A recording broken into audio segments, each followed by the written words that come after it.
Hello student, welcome to Sushil online classes. तो आज हम लोग स्टार्ट करेंगे परीक्षण करके देखो 1.3।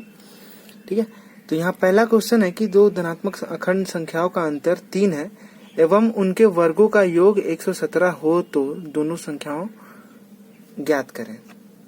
ओके, तो अब यहाँ देखो हम लोग क्या ठीक है, तो यहाँ पे हम लोग लिख लेते हैं कि माना कि जो छोटी संख्या है वो x है और बड़ी संख्या क्या है, x+3 है। अब यहाँ पे हम लोग डायरेक्ट प्रश्न अनुसार लिखते हैं। ठीक है, प्रश्न अनुसार प्रश्न में बोला हुआ है कि उनके वर्गों का योग, किनका, इसका और इसका जो वर्गों का योग है वो है 117। तो x² प्लस x+3 का होल स्क्वायर, इन दोनों को वर्गों का योग कितना है, 117 है। ठीक है, तो यहाँ हो गया x² प्लस 6x प्लस 9, यहाँ पे 117। यहाँ हो गया 2x प्लस 6x। अच्छा, ये 9 को अगर हम इस तरफ लेके जाएं तो ये कितना होगा, 117 माइनस 9। तो 117 में से अगर 9 घटाते हैं तो 108 होगा, और 108 को हम फिर इस तरफ लेके आएंगे तो यहाँ होगा माइनस 108 बराबर 0। यहाँ से इसको छोटा कर लेते हैं। ठीक है, छोटा करने से क्या होगा, हमारा जो कैलकुलेशन है वो और भी आसान हो जाएगा। तो यहाँ पे हम लोग 2 कॉमन ले लेते हैं। यहाँ से 2 अगर कॉमन लेंगे तो यहाँ x² है, ये x² प्लस 3x माइनस 54 बराबर 0। ठीक है, इसको अब हम लोग मिडिल टर्म फैक्टर करते हैं। मिडिल टर्म फैक्टर कुछ इस तरह से आएगा, 9x माइनस 6x माइनस 54। यहाँ से हमको कॉमन ले लेना है x, ये हो गया x+9। यहाँ से माइनस 6 कॉमन लेना है तो ये हो जाएगा इस तरह से। अब यहाँ से x+9 कॉमन ले लो तो ब्रैकेट के अंदर में x माइनस 6 बचा बराबर 0। तो यहाँ से हमको 2 वैल्यू निकला, एक x+9 बराबर 0 और एक निकला x माइनस 6 बराबर 0। तो x इक्वल टू कितना होगा, -9, और x इक्वल टू होगा 6। अब यहाँ पर प्रश्न में बोला है कि कौन सा वैल्यू लेना है। देखो ये तो पॉजिटिव नहीं है, वहाँ बोल दिया धनात्मक है, अखंड संख्या है, पॉजिटिव नंबर लेना है, और ये पॉजिटिव नहीं है तो कौन सा होगा, तो x नॉट इक्वल टू -9 होगा, x बराबर क्या होगा, 6 होगा। तो सबसे छोटी संख्या क्या निकली, 6 है। तो बड़ी संख्या क्या होगी, एक संख्या तो निकल गया कि 6 है, तो दूसरा संख्या क्या होगा, x+3 मतलब 6 + 3 कितना हो गया, 9। तो हमारा जो 2 संख्या था वो क्या हो गया, 6 और 9 है।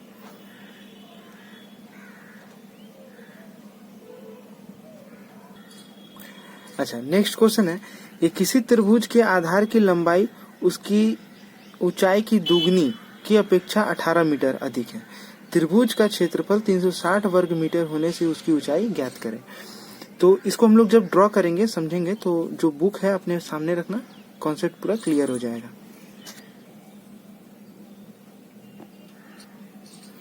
ओके, यहाँ पे हम लोग लिखेंगे कि माना कि त्रिभुज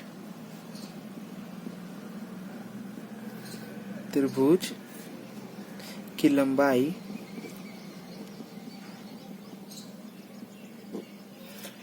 कितना है, x मीटर है। माना कि त्रिभुज की लंबाई x मीटर है। अब देखो ये है त्रिभुज, ठीक है, अगर हम इसकी जो लंबाई है, ठीक है, जैसे कि प्रश्न में बोला हुआ है कि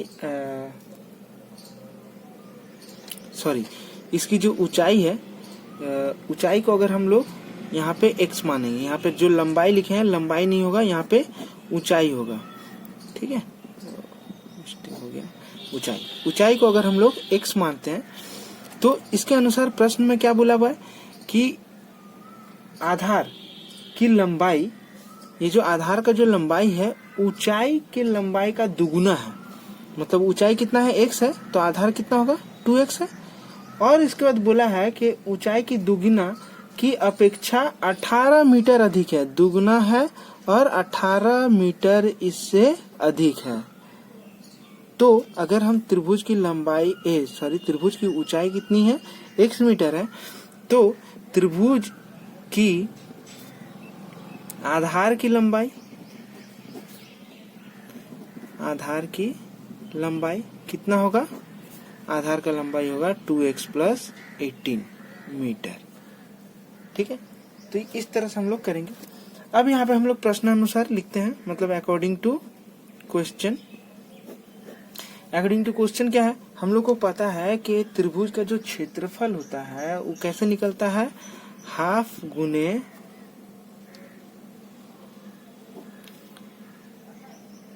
लंबाई, ठीक है, गुने चौड़ाई। यही ना, कितना दिया हुआ है प्रश्न में, इसका क्षेत्रफल 360 वर्ग मीटर, मतलब मीटर स्क्वायर, ये दिया। अब देखो यहाँ पे लंबाई, इसको हम लोग क्या करते हैं, इसको हम लोग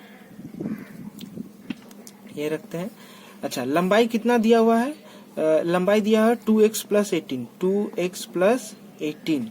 चौड़ाई कितना है, सॉरी ऊंचाई कितनी है, ऊंचाई x है, यहाँ 360 है।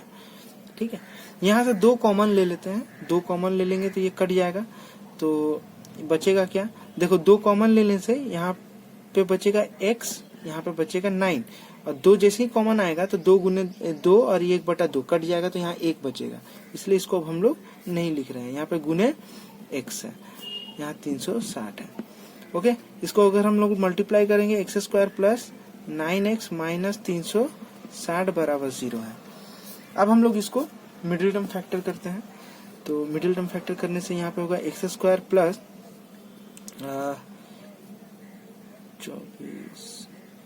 24x minus 15x minus 360।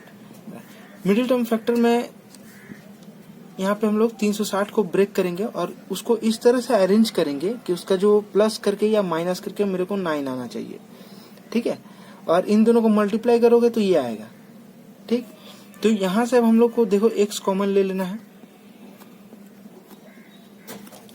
x common लेंगे तो यहाँ x प्लस 24 है, यहाँ पे 15 कॉमन ले लेंगे तो यहाँ पे आएगा x प्लस 24 बराबर 0। तो यहाँ हो गया x प्लस 24 और यहाँ हो गया x माइनस 15 बराबर 0। तो यहाँ से 2 वैल्यू निकलेगा, x बराबर माइनस 24 निकलेगा और एक निकलेगा x बराबर 15 निकलेगा। ठीक है, अब यहाँ पे हम लोग नेगेटिव साइड तो नहीं ले सकते, क्योंकि देखो कभी भी त्रिभुज का जो लंबाई है या ऊंचाई है कभी भी माइनस में नहीं होता, तो हम लोग इसको पहले ही नेग्लेक्ट कर देंगे, इसको हम लोग यूज नहीं करेंगे। अब यहाँ पे हम लोग देख लेंगे कि त्रिभुज का जो ऊंचाई कितना था x, तो x का वैल्यू कितना निकला 15, तो ये ऊंचाई है। ठीक है, ये ऊंचाई जो है वो निकल गया x 15 मीटर। तो आधार की लंबाई हो गया है 2x प्लस 18, मतलब यहाँ पे 2 के साथ 15 को गुना करके प्लस 18 करो तो आएगा 48। तो हमारा आंसर जो होगा वो 15 और 48 होगा। ठीक है, नेक्स्ट क्वेश्चन है कि एक धनात्मक पूर्ण संख्या का 5 गुना उसके वर्ग के 2 गुने से 3 कम हो तो संख्या बताएं। चलो इसको एक्सप्लेन करते हैं और फिर इसको हम लोग सॉल्व करेंगे। ओके, तो यहाँ पे हम लोग लिख लिए कि माना कि धनात्मक पूर्ण संख्या क्या है, x है। अब यहाँ पे प्रश्न में हम लोग फोकस करेंगे, देखेंगे वहां पे बोला हुआ है कि जो पूर्ण संख्या उसके वर्ग के 2 गुने से 3 कम है। ठीक है, तो मान लेते हैं कि जो संख्या है उसका 5 गुना पहले लिखते हैं यहाँ पे अकॉर्डिंग टू क्वेश्चन। ठीक है, प्रश्नानुसार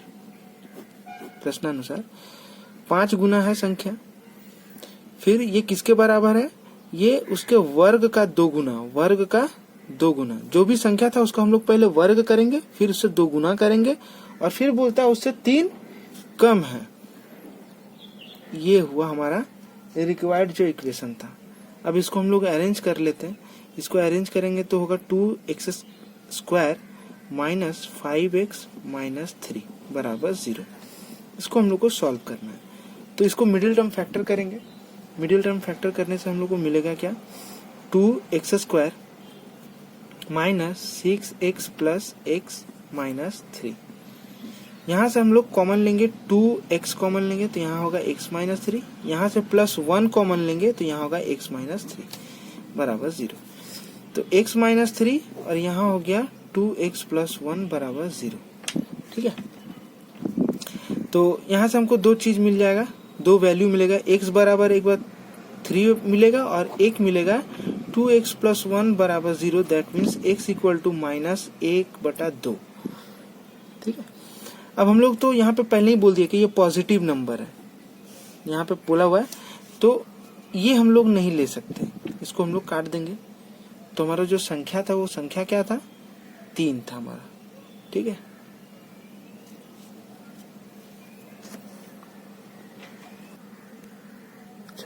नेक्स्ट क्वेश्चन है कि दो स्थानों के बीच की दूरी 200 किलोमीटर है।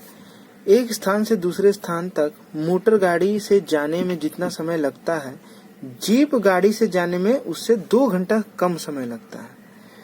अब यहाँ पे कम समय लगता है, इसका मतलब जो जीप गाड़ी का स्पीड ज्यादा है, कितना ज्यादा है, तो मोटर गाड़ी की अपेक्षा उसका स्पीड 5 किलोमीटर प्रति घंटा ज्यादा है। तो यहाँ पे पूछा जा रहा है कि मोटर गाड़ी का वेग कितना है। तो इसको हम लोग पहले फिगर से समझते हैं कि इसमें कैसे इसको हम लोग सॉल्व करेंगे। ओके, तो यहाँ पे हम लोग लिख लिए कि माना कि मोटर गाड़ी का जो वेग है वो x किलोमीटर प्रति घंटा है और जीप का जो वेग है वो x प्लस 5 किलोमीटर प्रति घंटा है। अब यहाँ पे हम लोग समझते हैं कि ये स्टेशन है।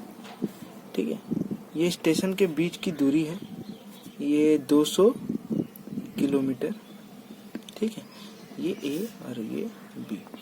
बोला जा रहा है कि जो मोटर है, मोटर को M से हम डिनोट कर रहे हैं, मोटर से जाने में जो स्पीड लग रहा है उसका लग रहा है x किलोमीटर प्रति घंटा। ठीक है, और जब हम जीप से जा रहे हैं तो इसका जो स्पीड है वो है x प्लस 5 किलोमीटर प्रति घंटा। ठीक है, स्पीड में जा रहा है ये। तो हम लोग यहाँ पे अब लिखेंगे कि 200 किलोमीटर, यहाँ लिखते हैं कि 200 किलोमीटर जाने में, ठीक है, 200 किलोमीटर जाने में मोटर गाड़ी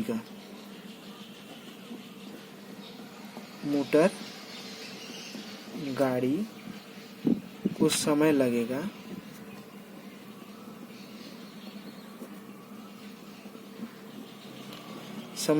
कितना समय लगेगा।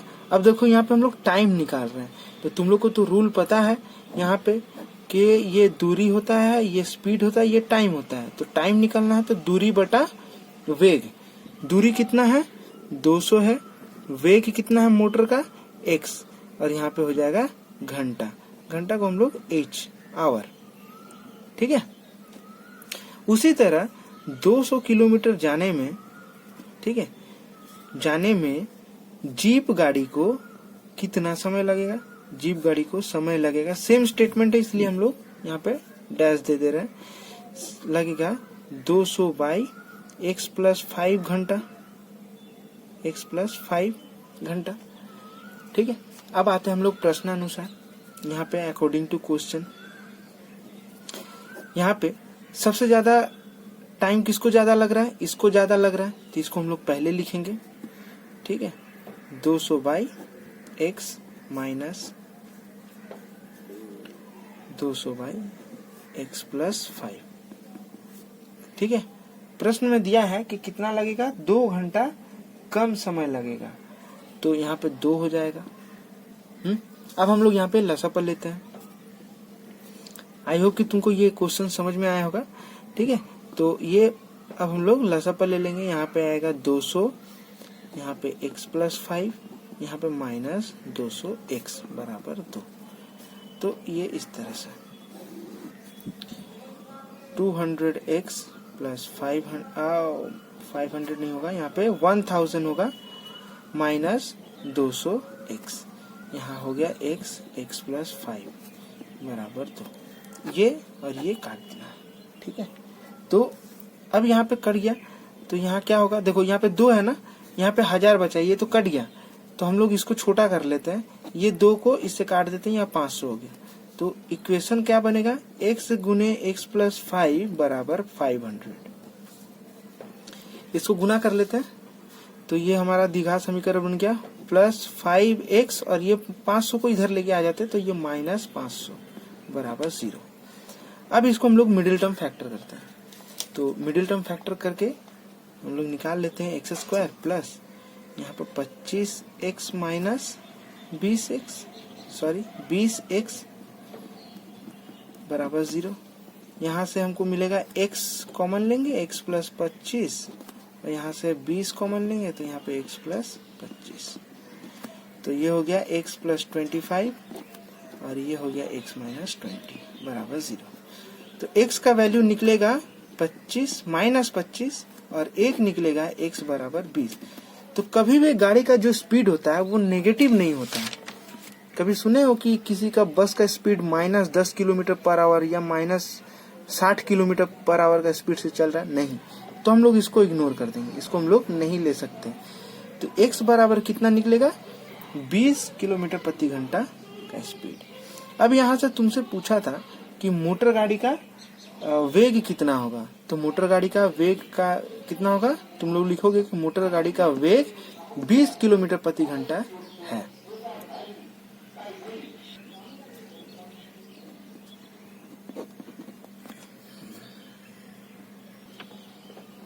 अच्छा, नेक्स्ट क्वेश्चन है कि अमिता की आयताकार जमीन का क्षेत्रफल 2000 किलोमीटर वर्ग है, ठीक है, और उसका जो परिसीमा है 180 मीटर है। तो अमिता आयताकार जमीन की लंबाई और चौड़ाई ज्ञात करें। अमिता के आयताकार जमीन की लंबाई और चौड़ाई ज्ञात करना है। तो चलिए इसको सॉल्व करते हैं। सबसे पहले हम लोग मान लेते हैं कि जो लंबाई है, माना कि लंबाई कितना है, लंबाई x मीटर है, ठीक है। आयताकार जमीन की जो लंबाई है वो है x मीटर, तो चौड़ाई कितना होगा, ठीक है। अब हम लोग को पता है ना कि फॉर्मूला देखो, यहाँ पे एक्सप्लेन कर देते हैं तुम लोग को कि आयताकार जमीन के जो क्षेत्रफल होता है वो कैसे निकलता है, लंबाई गुने चौड़ाई, ठीक है, बराबर क्या होता है क्षेत्रफल, आयताकार जमीन का क्षेत्रफल, यही ना होता है। तो अब देखो लंबाई अगर दिया है तो चौड़ाई कैसे निकलेगा, तब यहां से हम लोग लिख सकते हैं कि चौड़ाई बराबर क्षेत्रफल बटा लंबाई, ठीक है, ये होगा ना चौड़ाई। तो यहाँ पे देखो लंबाई हम लोग x पकड़े हैं, क्षेत्रफल कितना दिया हुआ है, क्षेत्रफल दिया हुआ है 2000 मीटर स्क्वायर। तो चौड़ाई कितना होगा, जैसा कि हम अभी दिखाएं तुम लोगों को, चौड़ाई कितना हो जाएगा 2000 बाई x मीटर, ठीक है। अब आते हैं प्रश्नानुसार पे, ठीक है,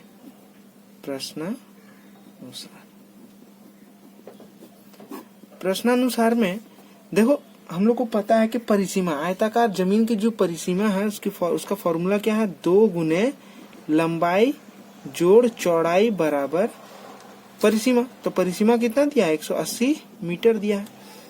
2 लंबाई की जगह पर बैठेगा x, चौड़ाई की जगह पर बैठेगा 2000 बाई x, यहाँ पे हो गया। अभी इस 2 को हम लोग उधर लेके चले जाते हैं तो 180 से भाग हो जाएगा, और इसको लसा पर लेंगे हम लोग यहाँ पे, तो लसा पर लेंगे तो क्या होगा x square plus 2000 by x, यहाँ पे 2 के साथ भाग दे दो तो ये हो जाएगा 90। ये हो गया तुम्हारा x स्क्वायर प्लस 2000 बराबर 90x, यहाँ पे होगा x square minus 90x plus 2000 बराबर 0। तो ये हो गया x square minus 50x minus 40x plus 2000 बराबर 0। अब यहाँ से हम x कॉमन ले लेंगे, x यहाँ पे हो गया x माइनस 50, यहाँ से 40 कॉमन जाएगा तो ये होगा 50। तो x बराबर यहाँ पे 50, पहले हम लोग लिख लेते हैं कि x माइनस 50 और यहाँ पे x माइनस 40 बराबर 0। तो x बराबर 50 निकला और 1 निकलेगा x बराबर 40, ठीक है। तो ये हम लोग का आंसर है। ठीक है, तो यहीं से आप हम लोग देख लेंगे कि हम लोग इसको पकड़ेंगे लंबाई।